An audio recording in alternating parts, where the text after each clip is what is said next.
Hello friends, स्वागत है आपका अपने यूट्यूब चैनल एडवाइस क्लासेज पे। फ्रेंड्स, आपका स्वागत है बीएससी फाइनल ईयर मैथ्स की क्लासेज पे। फ्रेंड्स, अपने जो सेकंड वाली पेपर की जो बुक थी ऑप्टिमाइजेशन टेक्निक अपन ने वो स्टार्ट की थी। उस पर भी अपन ने एलपीपी रैखिक प्रोग्रामन समस्याओं के बारे में काफ़ी कुछ पढ़ लिया था।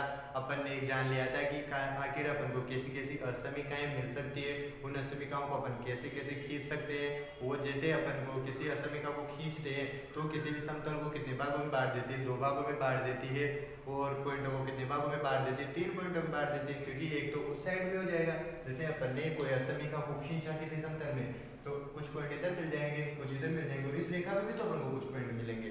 और ये समतल को कितने भागों में काट देगी, समतल को 2 भागों में बांट देगी। और अपन ने कोई एक बिंदु रेफरेंस ले लिया था, जैसे कि अपन ने किसको रेफरेंस मान लिया, मूल बिंदु को मान लिया। तो अपन आधे क्षेत्र को तो मूल बिंदु रहित और आधे को मूल बिंदु सहित क्षेत्र कर देंगे। यहाँ तक अपन ने पढ़ लिया था। उसके बाद में मैंने आपसे कहा था कि अपन को एक पेपर में सवाल मिलेगा, उस पेपर के सवाल में अपन को अधिकतम और न्यूनतम लाभ या हानि जो भी अपन को देगा, उद्देश्य फलन, उसके बारे में अपन को ज्ञात करना होता है। तो फ्रेंड्स, अपन को इसमें देखेगा ये अपने पास क्वेश्चन भी है, जो कि अपन को ऐसे क्वेश्चन ही अपन को पेपर में देखने को मिलेंगे और अपन डायरेक्ट इनमें फोकस भी करेंगे। तो इनके पहले इन क्वेश्चनों को सोल्व करने से पहले अपन को कुछ बेसिक सी जानकारी होनी चाहिए, वो अपन ने प्राप्त कर ली थी। अपन ने देखा था कि आवश्यकता और उपलब्धता, ये 2 शब्द है। हमेशा आवश्यकता और उपलब्धता के बारे में अपन से बोलेगा। और अपन ने जान लिया था कि आवश्यकता और उपलब्धता हो तो कैसे कैसे साइन अपन को असमिका में लगाने हैं, कैसे कैसे साइन अपन को असमिका में लगाने। ऐसा एक क्वेश्चन आएगा, उस क्वेश्चन के लिए अपन को क्या करना है, असमिकाएं लिखनी है, उन असमिकाओं को अपन को सोल्व करना है, उनको इंटरसेक्ट फॉर्म में चेंज करना है। जैसे ही वो इंटरसेक्ट फॉर्म में चेंज हो जाए उनको अपन को खींचना है, और खींचने के बाद में अपन को क्या करना है, उभयनिष्ठ क्षेत्र प्राप्त करना है। उभयनिष्ठ क्षेत्र में जो बिंदु प्राप्त होंगे अपन को, जो अपन को बहुभुज प्राप्त होगा, त्रिभुज प्राप्त हो सकता है, कोई भी एक संगठित क्षेत्र उभयनिष्ठ क्षेत्र प्राप्त होगा, उस उभयनिष्ठ क्षेत्र के जो कोने होंगे वहां पर अपन को जो बिंदु मिलेंगे, उन बिंदुओं को अपन को क्या है, उद्देश्य फलन में लिख के देखना है। उस बिंदु पर जहां पर अधिकतम और न्यूनतम मिल जाएगा वही अपना आंसर हो जाएगा, वही अपना क्या हो जाएगा, आंसर हो जाएगा। तो चलते हैं अपने क्वेश्चन की ओर। जैसे अपन को क्वेश्चन मिलेगा तो अपन को क्वेश्चन है कि एक फैक्ट्री है, वो 2 भिन्न उत्पाद बनाती है। क्या करती है, एक फैक्ट्री है, वो 2 विभिन्न उत्पाद बनाती है। उन उत्पादों को बनाने के लिए वो क्या करती है, 3 टाइप के सामान है, 3 टाइप के साधन है, उनको यूज में लेते हैं। ए टाइप का है, एक बी प्रकार का है और एक सी प्रकार का है। जैसे ए बी सी साधनों को वो यूज में लेती है, ए और बी सी साधनों को यूज में लेती है। कितने सामान बनाते हैं, 2 सामान बनाते। तो ये साधन है, जो एक साधन है उसकी तो 20 इकाइयां ये अवेलेबल है। उसने कहा है कि साधन की 20 और बी वाले की 12 और सी की केवल 16 ही इकाइयां उपलब्ध है। सिर्फ 16 ही, अपन इनसे ज्यादा यूज में नहीं ले सकते। इन चीजों के अंदर ही अपन को मैक्सिमम आउटपुट बाहर निकालना है। अपन को इन चीजों का कैसे भी करके यूज में लेना है, कैसे भी करके यूज में लेना है, और अपन को मैक्सिमम लाभ, ये दे रखा अधिकतम लाभ अपन को ज्ञात करना है। इसके लिए इसने अपन से कहा है कि जैसे अपन क्या करते हैं, जो पहला उत्पाद बनाते हैं उसकी एक इकाई बनाने के लिए एक चीज, जो एक टाइप की पहली एक चीज बनाने के लिए क्या होगा, पहला वाला होगा एक साधनों की। जैसे ए के लिए तो कितनी चीजें, ए की कितनी इकाई, कितनी जरूरत पड़ेगी, 2 पड़ेगी, बी की कितनी जरूरत पड़ेगी, 2, और सी की कितनी जरूरत पड़ेगी, 4। जैसे अपन दूसरा उत्पाद बनाएंगे, दूसरा उत्पाद बनाने के लिए ए की कितनी चीजों की जरूरत पड़ेगी, 4 की, और बी से कितनी लेंगे, 2 लेंगे, सी से कितना लेंगे, 0। दूसरा उत्पाद बनाने के लिए सी की तो आवश्यकता ही नहीं पड़ेगी। इनको अपन को लेना है, और लेने के बाद में अपन को ये दे रखा है कि ये प्रकार का जो सामान अपन बनाएंगे, उस सामान में जो पहला बनाएंगे उसमें 2 रुपए का फायदा हो जाता है अपने पास, और जो दूसरे प्रकार का बनाएंगे उसमें कितने का फायदा हो जाता है, 3 रुपए का फायदा हो जाता है। और अपन ऐसी पहले प्रकार की कितनी चीजें बनाए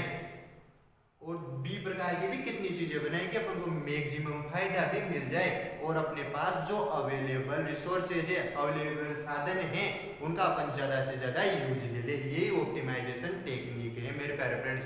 तो अपन इनको सोल्व करने के लिए मैंने पिछले वाले लेक्चर में भी पढ़ाया था, उसमें अपन ने काफी कुछ, अपन ने 12th में भी ये वाली प्रश्नावली है जो पढ़ रखी है। तो अपन ने देखा था कि इतनी सारी जो रामायण है उनको अपन क्या करते हैं, उनको अपन एक सारणी में लिख लेते हैं। तो जैसे अपन एक सारणी में लिखेंगे तो अपन सारणी बनाएंगे। तो जैसे अपन सारणी बनाने की कोशिश करेंगे तो सबसे पहले देखते हैं ये अपन ने सारे बनाएंगे तो अपन को कितने उत्पाद बनाने, अपन को उत्पाद तो दो ही बनाने। तो मान लिया कि ये पहला उत्पाद है, ये क्या हो गया अपना पहला उत्पाद है, और ये क्या हो गया दूसरा उत्पाद है।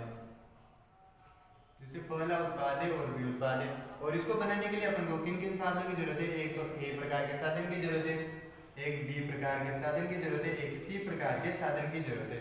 और अपन को क्या दे रखी है, एबीसी की अपन को क्या दे रखी है, उपलब्धता दे रखी है, न कि आवश्यकता दे रखी है। क्या दे रखी है, उपलब्धता दे रखी है। अपन को क्या दे रखी है, उपलब्धता दे रखी है। जैसे अपन को उपलब्धता दी तो अपन आराम से इनके बारे में देख लेंगे। जैसे अपन ने देखा कि ये प्रकार का जो उत्पाद है उसमें एक ही साधन की कितनी इकाइयां है जो अवेलेबल है। ए प्रकार का तो सिर्फ 20 ही है अपने पास, ए प्रकार की चीज है तो अपने पास 20 ही है, बी प्रकार की कितनी है 12 है, और सी प्रकार की कितनी है 16 है। जैसे अपन पहला उत्पाद बनाएंगे, ए फर्स्ट वाला उत्पाद अपन बनाएंगे, उसमें ए की कितनी चाहिए 2 चाहिए, बी की भी कितनी चाहिए 2 चाहिए, और सी की कितनी चाहिए 4 चाहिए। और जो दूसरा वाला उत्पाद अपन बनाएंगे उसमें ए की कितनी चाहिए 4 चाहिए, बी की कितनी चाहिए 2 चाहिए, और उसकी कितनी चाहिए सी वाले की 0 चाहिए। अपन ने सारे के सारे इसमें लिख लिए, अपन ने सारा का सारा अपन ने क्या लिख लिया, इसे सारणी में बंद कर लिया। अपन को आराम से पता चल गया कि अपन को कितने उत्पाद बनाने, दो उत्पाद बनाने, ए प्रकार का ये फर्स्ट और सेकंड दो उत्पाद बनाने। पहले उत्पाद में ए की कितनी आवश्यकता है 2, और 2 आवश्यकता है, दूसरे में कितनी आवश्यकता है 4 है, और अपन को पहले प्रकार की जो आइटम है चीज है वो कितनी अवेलेबल है, केवल 20 अवेलेबल है अपने पास। वैसे बी के बारे में देख लेंगे, वैसे अपन किसके बारे में देख लेंगे, सी के बारे में देख लेंगे। अब अपन देखते हैं, मान लिया कि अपन मान लेते हैं कि माना जो पहला है, जो माना कि जो पहला वाला उत्पाद है अपन कितना बनाते हैं x बनाते हैं, और माना बी दूसरा वाला है वो कितना बनाते हैं y बनाते हैं। और अपन को लाभ कितना मिल रहा है, पहले वाले से तो कितना लाभ मिल रहा है 2 लाभ मिल रहा है, और दूसरे वाले से कितना मिल रहा है, दूसरे वाले से अपन को मिल रहा है 3 मिल रहा है। तो अपन लाभ के बारे में भी देख लेंगे कि पहले वाले से कितना लाभ मिल रहा है, दूसरे वाले से कितना मिल रहा है 3 लाभ मिल रहा है अपन को। अब मेरे पेरेंट्स अपन को देखना होगा, अपन यहाँ पर लिखेंगे। जैसे ही अपन ने ये सब लिख लिया तो अपन को इसकी तो आवश्यकता है ही, अपन तो इसके बाद इससे तो अपन का सारा काम खत्म ही हो जाएगा।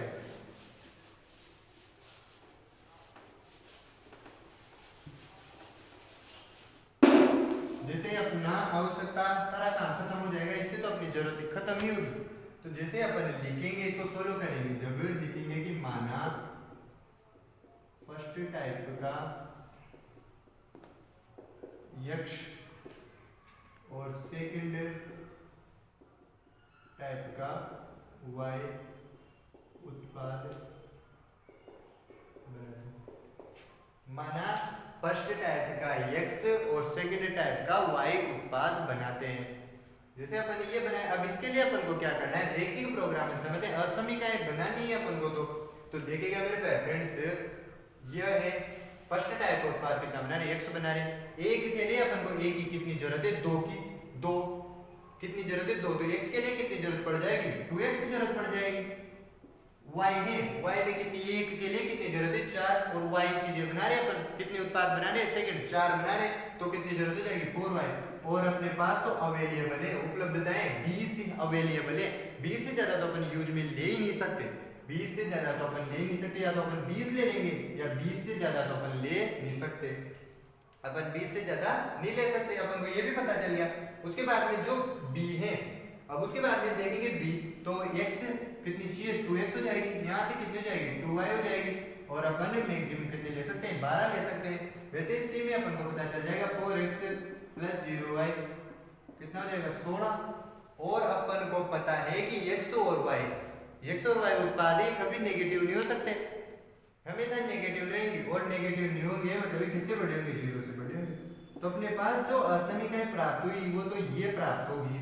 उसके बाद में अपन देखते हैं आखिर जो पहला वाला है, जो जेड है अपना उद्देश्य फलन होगा, वो जेड देखो एक पहला वाला उत्पाद है, उसमें एक उत्पाद में अपन को कितने का बेनिफिट हो रहा है 2 का हो रहा है, 2 का फायदा हो रहा है, तो x में कितना होगा 2x हो जाएगा। एक में अपन को कितने का फायदा हो रहा है, दूसरे वाले उत्पाद y 3 का हो रहा है, और कितने बना रहे अपन 3 बना रहे, तो कितना हो जाएगा 3y हो जाएगा। और ये अपन को कितना करना है मैक्सिमम करना है, मैक्सिमम ऑफ जेड, और अपन को ये प्राप्त कर लेना है।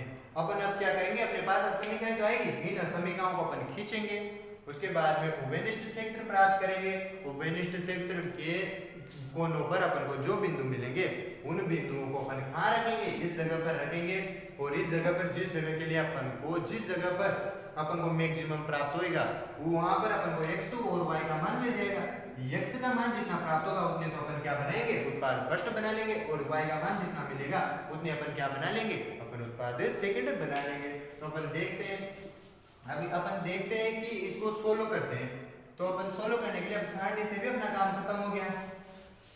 जैसे अपन का सारणी से काम खत्म किया तो अब देखते हैं, अब इनको अपन क्या करते हैं, बाउंडिंग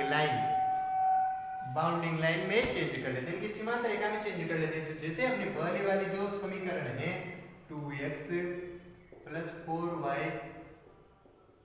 तो इसको अपन क्या लिख सकते हैं, 2x + 4y = 20।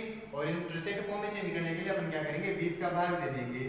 तो जैसे 20 का भाग दिया अपन ने तो बराबर क्या गया 0। तो अपन को क्या मिल गया 10, 0, 0,5। पहला वाला तो ये मिल गया। उसके बाद में अपन जिसे दूसरी वाली रेखा को सोल्व करेंगे 2x + 2y = 12। तो अपन क्या करेंगे, x + 2y = 12, 12 का भाग देंगे तो x + 6, x/6 y/6 = 1। यहाँ से क्या मिल जाएगा 6,0, 0,6। ये तो अपन को मिल गया। उसके बाद में अपनी जो रेखा है क्या है 4x 16, तो x बराबर क्या हो जाएगा 4 हो जाएगा। और इसको तो अपन डायरेक्ट खींच सकते हैं, x बराबर x छोटा या बराबर होगा 4, इसको तो अपन डायरेक्ट खींच सकते हैं। अब जैसे अपन को प्राप्त हो गया तो अपन इनका क्षेत्र भी देख लेते हैं, और क्षेत्र देखने के लिए अपन क्या करेंगे, मूल बिंदु को सेटिस्फाई करवाने की कोशिश करेंगे। इन दोनों से तो अपन को पता ही चल ही गया कि अपना जो आंसर होएगा वो कहाँ होगा, फर्स्ट चतुर्थांश में होगा। तो अपन मूल बिंदु को जैसे सेटिस्फाई करेंगे तो अपन को लाइन लिखनी है, उभयनिष्ठ क्षेत्र ज्ञात करने के लिए आप मूल बिंदु को संतुष्ट कराने पर ही अपन को लिखनी है, आप खुद लिख सकते हो। तो जैसे अपन को इस रेखा में मूल बिंदु लिखेंगे तो 0 हो जाएगा, यहाँ पर भी 0 छोटा या बराबर होगा 20 से, जो कि क्या है सत्य है, दैट्स ट्रू। इसमें अपन लिखेंगे तो 0 + 0 बट छोटा होगा 12 से हो जाएगा, यहाँ पर बराबर का चिन्ह हटाना, मतलब बराबर तो उस रेखा में पॉइंट होगी, अपन बराबर से तो कोई काम है ही नहीं, सारे में अपन यही करते हैं। तो दैट्स ट्रू, जो कि सत्य होगा, मतलब मूल बिंदु की ओर होगा। इन दोनों का जो क्षेत्र होगा वो कहाँ होगा, मूल बिंदु की ओर होगा। अब अपन इनको क्या करते हैं, खींच लेते हैं। जैसे अपन इनके लिए खींचेंगे, इनको बनाने की कोशिश करेंगे, तो अपन इनको बनाने की कोशिश करेंगे। जैसे अपन ने बनाने की कोशिश की तो ये अपन खींचे। अब अपन देखते हैं कि आखिर पैमाना कितना है, देखेगा मेरे पे यहाँ तो कितना है 10, यहाँ कितना है, यहाँ तो कितना है 10 है। और इस जगह पर जैसे अपन ने 10 लिया, यहाँ 5 है, यहाँ 6 है, यहाँ कितना है 4 है। तो अपन क्या कर सकते हैं, ये 6 है, 5 है और 4 है, मतलब अपन 2 का पैमाना ले सकते हैं। जैसे अपन ने पैमाना लिया तो यहाँ तो 2, 4, 6, 8, 10, ये पैमाना अपन आराम से ले सकते हैं। 2, 4, 6, 8, 10 ये हो गया। जैसे ऊपर लेंगे तो 2, 4, 6, 8, 10 ये हो गया अपने पास। उसके बाद में अपन जैसे पहले वाली लाइन को खींचने की कोशिश करेंगे तो उसमें कितना है 10,0, तो 10,0 ये हो गया, तो ये कितना हो गया 10,0। उसके बाद में कितना है 0,5, तो ये 2 है, ये 4 है और 6, तो इसके बीच में एकदम मिडिल में क्या होएगा 5 होएगा। तो अपन इस जगह पर बोल सकते हैं 0,5, और अपन इन दोनों को आराम से पैमाने की सहायता से मिला सकते हैं।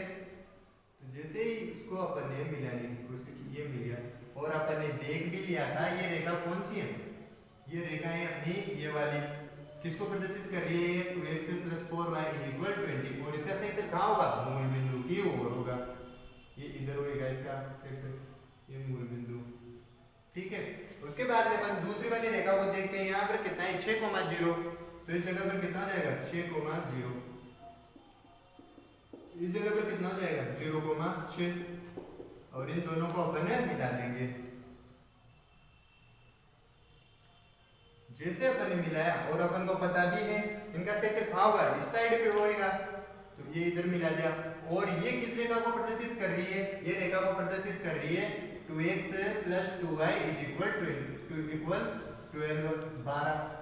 अपने दो रेखा तो खींच दी, उसके बाद में x छोटा या बराबर होगा 4 से।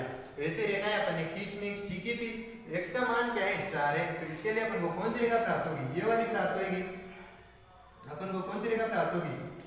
उसके बाद इसके लिए अपन को कौन सी रेखा प्राप्त होगी? ये वाली रेखा प्राप्त होगी। तो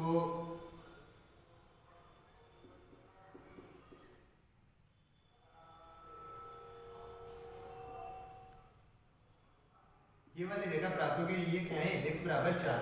अब अपन इसके लिए देखेंगे आखिर इसका क्षेत्र किस साइड पे होगा। जैसे अपन इसके लिए देखते हैं, अगर अपन 4 से छोटा कोई मान ले लेते हैं, अपन तो डायरेक्ट देखते हैं x से छोटा या बराबर होगा, तो अपन को ये से पॉइंट कहाँ मिलेंगे? अपन को ऐसे पॉइंट इस साइड पे मिलेंगे। इस साइड पे तो अपन को ये 4 से सारे बड़े मिलेंगे, तो अपन डायरेक्ट कर सकते हैं इसका क्षेत्र कहाँ होगा? इसका क्षेत्र भी इस साइड पे होगा। तो इसके लिए अपन को ओबेनिस्ट कहाँ मिलेंगे? ये वाले पॉइंट, ये वाली रेखा जो ये क्षेत्र होगा वो ये वाला मिलेगा। ये वाला नहीं मिलेगा क्योंकि इसमें तो इस वाली रेखा का क्षेत्र नहीं है। तो अपन को कौन कौन से पॉइंट मिल जाएंगे? एक तो ये वाला मिलेगा, एक ये वाला मिल जाएगा। अपन को कौन कौन से पॉइंट मिलेंगे? एक तो ये वाला मिल जाएगा, एक ये वाला, एक ये और एक ये और ये। अपने पास कितने पॉइंट आ गए? 4 पॉइंट आ गए। अब जैसे ये वाला है तो कितना हो गया? 0,0 हो गया। ये वाला पॉइंट है वो अपन को पता है इसी, ये कितना है? 4,0। ये वाला पॉइंट अपन को कितना पता है इसी, कितना है? 0,5। अपन को ये दो पॉइंट निकालने, और ये दो पॉइंट जैसे अपन निकालने तो ये कौन सी दो रेखाएं? ये दो रेखाएं इनके प्रतिच्छेदन है। तो इनका प्रतिच्छेदन निकालने के लिए अपन क्या करेंगे? इन दोनों को सोल्व करेंगे। तो 2x + 4y = 20। ये है, यहाँ पर 2 है, अपन इसको क्या करेंगे? 4 से गुणा कर देंगे, 2 से गुणा कर देंगे, तो 2x + 4y = 24 हो जाएंगे। इसको सोल्व करेंगे, माइनस माइनस ये तो कट गया, ये तो क्या हो गया? 4x हो गया। ये भी कितना हो गया? 4y हो गया। तो ये तो कट गया। यहाँ से कितना बच गया? -2x। यहाँ से कितना बच गया? -4 हो गया। तो x बराबर कितना आ जाएगा? 2 आ जाएगा। जैसे ही x बराबर 2 आया तो यहाँ पर कितना हो जाएगा? 4 हो जाएगा। जैसे इस वाले समीकरण में लिख देंगे ना अपन x बराबर, यहाँ तो 2 4 हो जाएगा। 4 उधर जाते कितना हो गया? 8। 8 में 2 का बार लगेगा तो कितना आ जाएगा? y बराबर 4। तो जो पहला वाला पॉइंट था वो अपने पास कितना आ गया? 2,4 आ गया। इसके बाद में ये वाला निकालना है अपन को। तो 2x + 2y = 12 और दूसरा वाला कितना है? x बराबर 4। इन दोनों को अपन जैसे सोल्व करेंगे तो 4 2 8, 8 उधर 4 जाएगा, उधर जाएगा तो कितना बच जाएगा? जैसे ही अपने पास सोल्व करेंगे अपन तो अपने पास यहाँ कितना जाएगा? यहाँ 4,2 आ जाएगा। इन दोनों को अपन जैसे सोल्व करेंगे तो कितना जाएगा? 4,2 आ जाएगा। तो अपने पास चारों के चारों पॉइंट मिल गए। इन चारों के चारों पॉइंटों को अपन क्या करेंगे? उद्देश्य फलन में लिखने की कोशिश करेंगे और आखिर जानेंगे कि कहाँ पर अपन को मैक्सिमम और कहाँ पर अपन को मिनिमम मिलेगा। कहाँ पर अपन को मैक्सिमम और कहाँ पर अपन को मिनिमम मिलेगा। तो जैसे अपन देखते हैं अपना जो उद्देश्य फलन था और ये अपने पास जो बिंदु आए वो बिंदु अपन उल्टा लिखते हैं। अपने पास जो बिंदु आए ये बिंदु उद्देश्य फलन, और इस साइड में क्या लिख देंगे? बिंदु लिख देंगे, उल्टा लिख देंगे। इस साइड में तो अपन क्या लिख देंगे? बिंदु। इस साइड में क्या लिख देंगे? उद्देश्य फलन। और अपने पास बिंदु क्या क्या है? 0,0। उसके बाद में है अपने पास 4,0। उसके बाद में है 0,5, 2,4 और 4,2। और अपना जो उद्देश्य फलन था वो था 2x + 3y। जैसे अपने पास ये मिले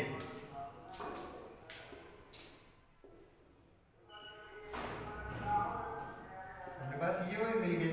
उसके बाद में जैसे अपन ने यहाँ पर 0,0 लिखा तो यहाँ तो 0 आ गया।